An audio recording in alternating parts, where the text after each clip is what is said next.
My name's Jeff Makarevich, and welcome to Wine and Dine with Jeff, where I'll make a healthy dinner from start to finish and pair it with wines from around the world. Let's fill up that glass.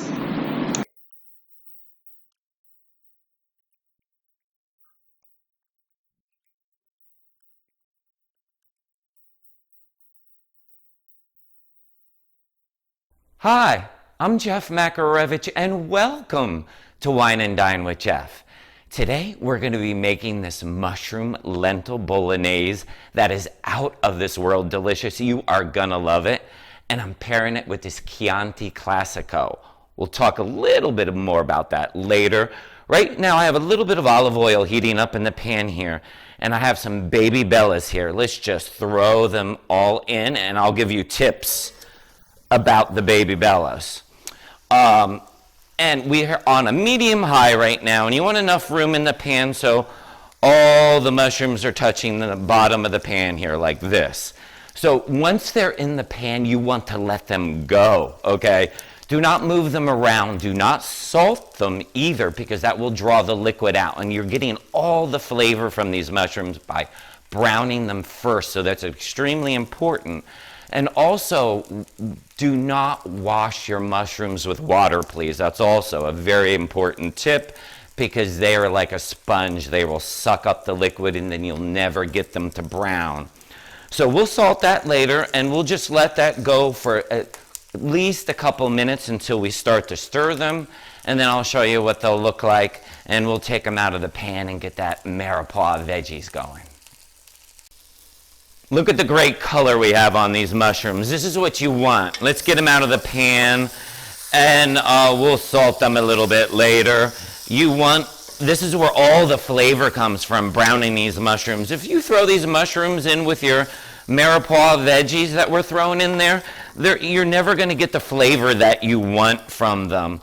So this is one little extra step. That's all it is. It's not that bad. And if you don't have the baby bellas, you could use creminis.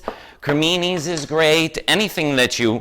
and here we go. We have a little bit of olive oil back into the pan. And this is where we do our mirepoix veggies. Right on in with our onions. I always like to put the bed of onions in first, because they always have the most moisture on them, and so they don't burn like the rest. And then we're throwing in our carrots and our celery, and all the exact measurements are right down below in the description center for you. So let's get it all in there. And then once I have the bed of all those veggies, on top of that, this is where you don't need the extra step, is some garlic. I just throw the garlic right on top like that. I call it the bed of veggies. Now the garlic won't burn because of all those veggies down below. And we're going to mix that around, and we're going to let these go on a medium high for about 10 minutes till they get all nice and caramelized and all great color. And what we want to do right now is we want to put a little bit of salt, because that will draw the moisture out from them. So we are going to salt and pepper them, and put a little bit of red pepper flakes. If you don't like any spice in your bolognese, you don't have to add any of these red pepper flakes, but I do. I love a little spice in my bolognese, so I'm going to put it in. So we'll let that go for, like I say, about 10 minutes. I'll show you how it looks like, and we'll start adding more layers of flavor. It's been about 10 minutes, and we got some great color on all of our mirepoix veggies. Now, to add another layer of flavor, we are adding in some red wine. About a half cup, but exact measurements are all down below in the description center. And you want to stir that around to get up any of the brown bits that were left from the mushrooms and the onions and everything. And that's going to cook out really fast within literally less than a minute. And while that's doing that, I just want to talk about this Ruffino Chianti Riserva. That is just an amazing wine. A lot of you probably know this wine, or the actual production winery, because they do so many different Italian wines. It's a big name. You have notes of raspberry and black cherry with a little bit of the terroir, the earth, and it'll just pair up perfectly with this. And that's exactly what I added in there too. But like I say, you do you, red wine. I always say you do you, right? So this is already, take a look. That is pretty much already done. That's how quickly that evaporates out. So to that, now we are going to add in our paste. This is our tomato paste. We're going to put this in, and we're going to add in our mushrooms back in. So mushrooms and all their juices right back in. And we're just going to let this go a few minutes because we want to give a little bit of color to that tomato paste, right? So we're just going to let this brown up just to give it a little extra flavor for about three minutes. So we're just going to let that go and let that tomato paste heat up and get a little bit of brown color.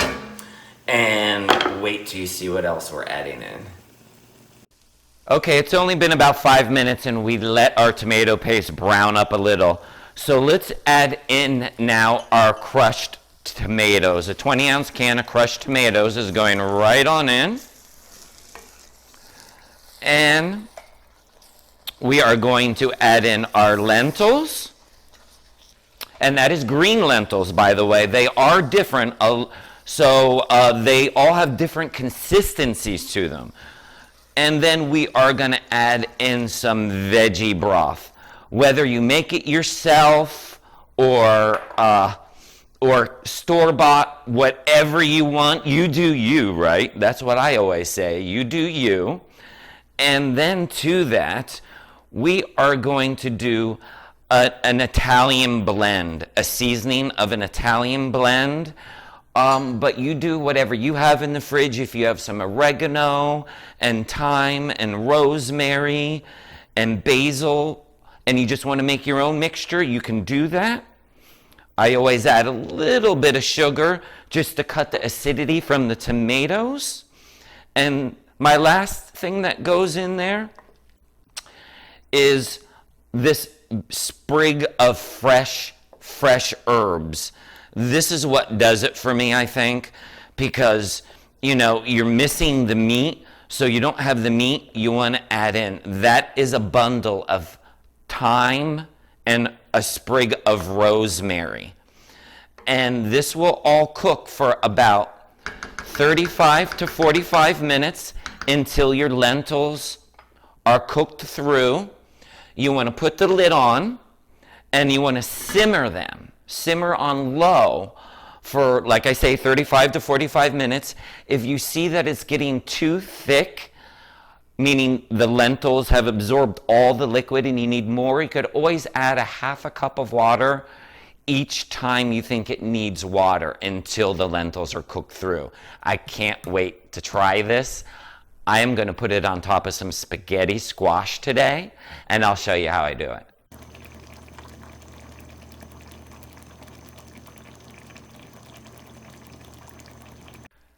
Our mushroom lentil bolognese is done. Now what you just want to take out is that sprig of all those vegetables that we twined up. You don't want that floating on somebody's plate, right? So let's take that out. And right now I have some spaghetti squash that I've did. And I'll tell exactly how I did that. I just cut it in rings, put it in the oven at 400 degrees, 1-inch rings, little olive oil and salt, and just shredded them, and they just turn out beautiful, beautiful. So we're just going to put a little of this lentil bolognese right down over top of our spaghetti squash. Oh yes, look at that. Isn't that beautiful? Hello, who wants some of this like right now? That's what I'm ready to dig into. Before I taste, I would like to thank all my subscribers. And if you're not yet a subscriber, hit that subscribe button so you don't miss out on any of the recipes here at Wine and Dine with Jeff. But I have to dig in. I can't wait anymore. This looks so good. Okay, let me get in here. little bit of the spaghetti squash, a little bit of everything. I gotta get a mushroom, obviously, yes.